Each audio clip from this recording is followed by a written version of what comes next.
প্রিয় বন্ধুরা, আপনাদের সর্বপ্রথম জানাই 2024 শুভ নববর্ষ। আজকে আপনাদের জন্য একটা সুন্দর ভিডিও আমি আপনাদের সামনে এনেছি এবং যেটা আমি যেভাবে করি সেটি আমি আপনাদের সামনে শেয়ার করব। সাবজেক্টটা হচ্ছে, আমরা শীতকালে অনেক লিলিয়ামস গাছ লাগিয়েছি এবং লিলিয়ামসের ফুল হয়, খুব সুন্দর ফুল হয়। শীতের পরেও কিছু ব্যাপার থাকে, অর্থাৎ গরমের কিছু লিলিয়ামস থাকে। সেই ধরনের লিলিয়ামস আজকে কিভাবে আমি প্রতিস্থাপন করি এবং তাতে আমার গাছ খুব সুন্দর হয় এবং ফুলও ভালো হয়, সেই সাবজেক্ট আপনাদের সঙ্গে আমি শেয়ার করতে এসেছি। অর্থাৎ এই লিলিয়ামস গরমে ফুটবে।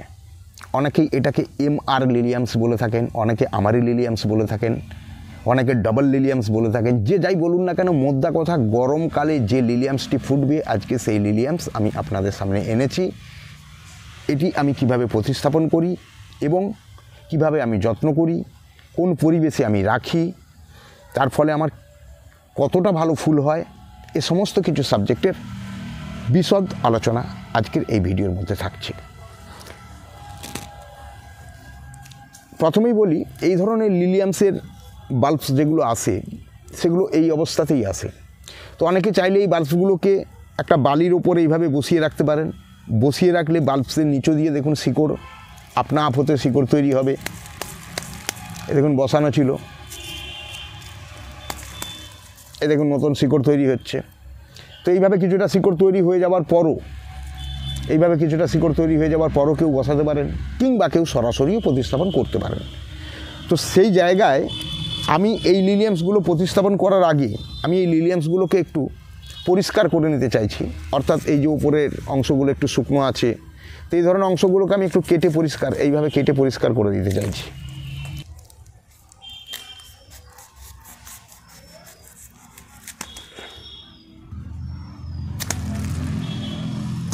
নমস্কার, আমি প্রণব।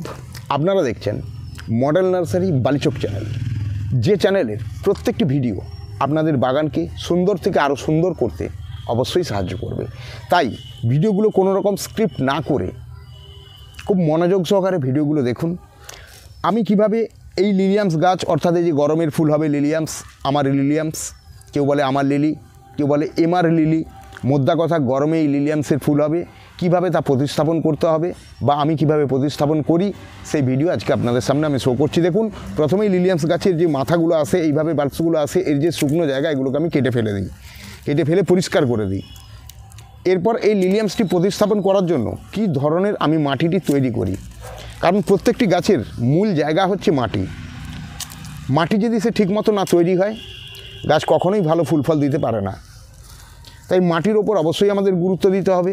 কী ধরনের মাটিতে খাবারের পার্সেন্টেজ কীরকম আছে, তা গাছের পক্ষে হেলদি কি না, এ সমস্ত ব্যাপারগুলো খুঁটিনাটি আলোচনা আজকের এই ভিডিওর মধ্যে আপনি পেয়ে যাবেন।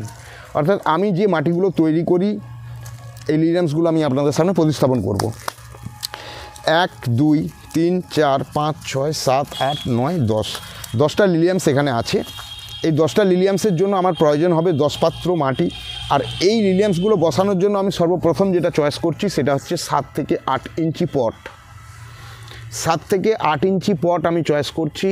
7 থেকে 8 ইঞ্চি পটের নিচে যে ফুটো আছে, এই ফুটোগুলোকে আপনারা যেভাবে অয়েল ড্রেনেজ করেন, পাথরকুচি ভাঙা বা খলমকুচি উপর করে দিয়ে তার উপরে মোটা বালির রাবিসের 1 ইঞ্চি লেয়ারিং করে সুন্দরভাবে অয়েল ড্রেনেজ বানিয়ে নেবেন।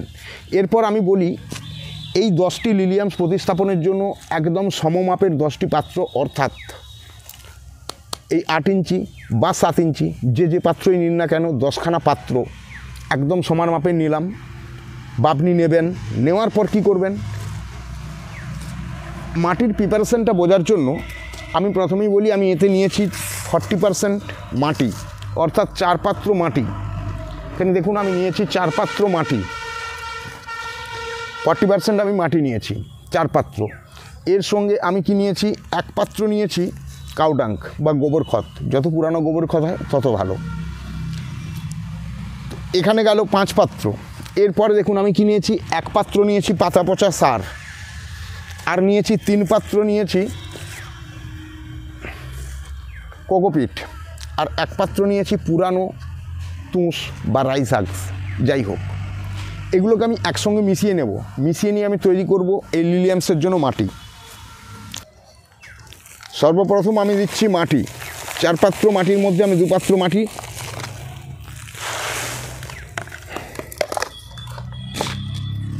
আর 2 পাত্র মাটি, অর্থাৎ 40 ভাগ মাটি। এরপর এর সঙ্গে আমি মেশাচ্ছি 3 পাত্র অর্থাৎ 30 ভাগ কোকোপিট।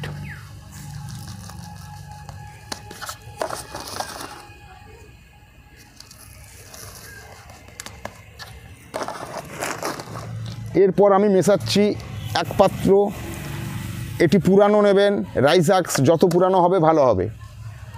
এর সঙ্গে আমি মেশাচ্ছি 1 পাত্র কাউডাঙ্ক, যদি না থাকে ভার্মিকম্পোস্ট। তার সঙ্গে আমি মেশাচ্ছি 1 পাত্র পাতা পচা সার। এই হলো আমার মোট 10 পাত্র মাটির প্রিপারেশান। যেভাবে আমি আপনাদের সামনে দেখালাম, আমি এইভাবে নেই মাটি। এরপর এগুলো সমস্তকে একত্রে খুব সুন্দর করে মিশিয়ে নিতে হবে।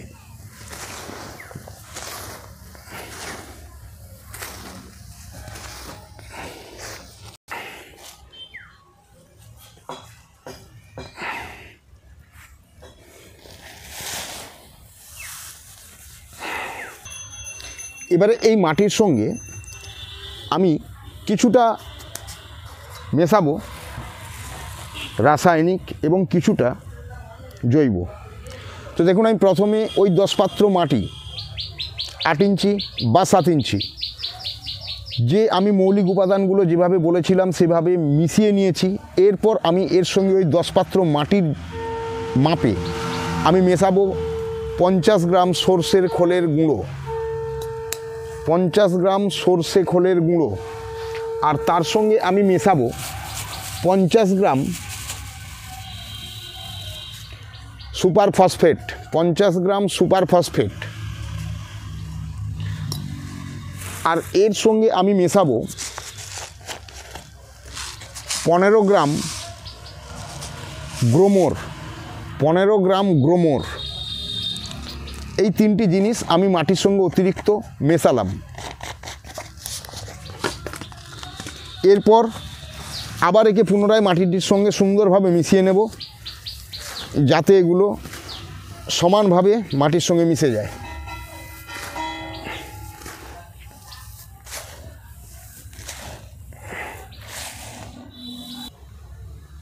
এরপর এই মিশ্রিত মাটি পাত্রে ভর্তি করতে হবে। কতটা ভর্তি করা হবে? প্রায় 3 ভাগের 2 ভাগ পাত্রের মধ্যে মাটি ভর্তি করে দেওয়া হবে।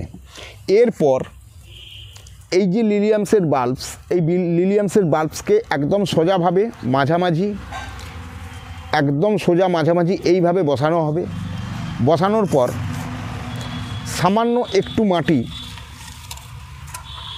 ধার থেকে দিয়ে পুরো বাল্বসকে ঢোকানোর প্রয়োজন নেই, বাল্বস কিছুটা অংশ বাইরে বেরিয়ে থাকবে। এইভাবে এটি বসিয়ে দেওয়া হবে। এই দেখুন, এইভাবে এটি বসানো হবে। আমি এইভাবে বসালাম। ওকে, আমি সমস্তগুলো বসিয়ে নিচ্ছি, ফিরে এসেছি 10 মিনিট পর। দেখুন বন্ধুরা, লিলিয়ামসের বাল্বসগুলোকে কিভাবে বসানো হয়েছে। সম্পূর্ণ মাটির ভিতরে ঢুকিয়ে দেবেন না, এই অংশ মাটি চাপা পড়ে গেলে এই অংশ থেকে পচন শুরু হবে। তাই বাল্বসগুলো বসানোর সময় খুব সচেতন হয়ে বসাবেন, যেটি প্রায় অর্ধেক বাল্বস ওপর দিকে উঠে থাকবে, অর্থাৎ সম্পূর্ণ মাটির তলায় ঢুকিয়ে দিয়ে চাপা দেবেন না। এইভাবে বাল্বসগুলো বসানো হবে। প্রত্যেকটি বাল্বসের মুখ দেখুন 1 ইঞ্চি করে, টবের মাটির লেয়ারিং থেকে 1 ইঞ্চি করে উপরে আছে প্রত্যেকটা জায়গায় দেখুন। এইভাবে আমি এই বাল্বসগুলো বসাই। কিন্তু এগুলোকে যদি আমি গভীরে ঢুকিয়ে দিই, হতে পারে অনেক সময় এই জায়গা থেকে পচন শুরু হবে এবং গোটা বাল্বসটি পচে নষ্ট হয়ে যাবে। তাই বাল্বসটি বসানোর নিয়ম হচ্ছে এইভাবে। ওকে বন্ধুরা, এইভাবে বাল্বসগুলো বসানোর পর এবার জল দিতে হবে।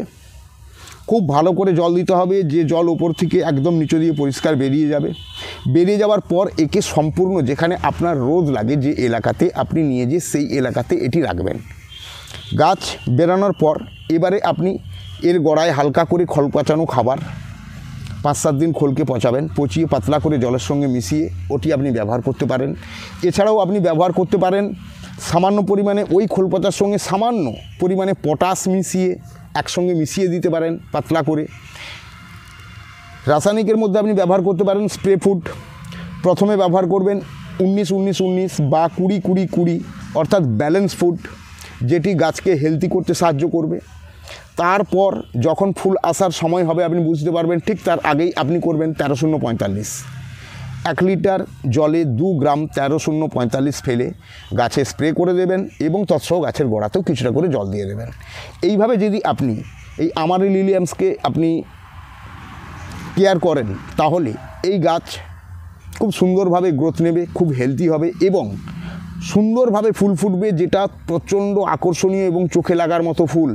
শুধু শীতকালে লিলিয়াম ফোটে তা নয়, এটি লিলিয়ামের গরমের ফোটার জন্য ফুল। তাই এখন থেকেই এইভাবে লিলিয়ামস বসান এবং যেটি আপনার গরমের সময় ফুল ফুটবে এবং তা আপনি উপভোগ করবেন। ওকে বন্ধুরা, এবারে আমি জল দিচ্ছি। জল দিতে দিতে 2-1টি কথা বলে নিই। যারা চ্যানেলে নতুন, যদি মনে হয় এই ধরনের ইনফরমেটিভ ভিডিও আপনাদের খুব কাজে লাগে বা আপনাদের ইন্টারেস্ট আছে, তাহলে আপনাদের বলি একটি কথা, চ্যানেলটি সাবস্ক্রাইব করুন, তৎসহ অল নোটিফিকেশান বেল আইকনটি দাবিয়ে দেবেন, যাতে আমি এখান থেকে সময় মতো সমস্ত ভিডিও আপনাদের পাঠিয়ে দিতে পারি এবং আপনারা ভিডিও সময় মতো দেখে তারপরে আপনার প্রয়োজন হলে ভিডিও মতো কাজ করতে পারেন। তবে একটি কথা না বললে নয়, এই ভিডিও অনুসরণ বা অনুকরণ করার পূর্বে আপনারা অবশ্যই আপনাদের পার্সোনাল গার্ডেনারের সঙ্গে আলোচনা করবেন। ওকে, আজকের ভিডিও এ পর্যন্তই। টাটা, বাই বাই, চললাম। এতক্ষণ আমি আপনাদের সঙ্গে ছিলাম প্রণব। আপনারা দেখতেছিলেন মডেল নার্সারি বালিচক চ্যানেল।